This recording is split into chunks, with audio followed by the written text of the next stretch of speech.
IFM News. IFM News. IFM News. Lokal.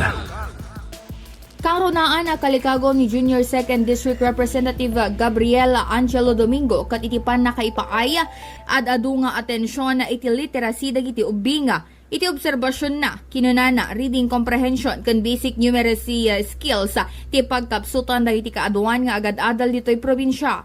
Gapo iti raytoy mangnamnamay suna nga adupay a programa para karagiti agtutubo ti maimplementara ditoy probinsya nang runay ti pan nakatutok karagiti nadagkamat a problema. For the literacy of the students, like reading comprehension and basic numeracy skills. And this school ko, ada na-observe ko yung dito mapit.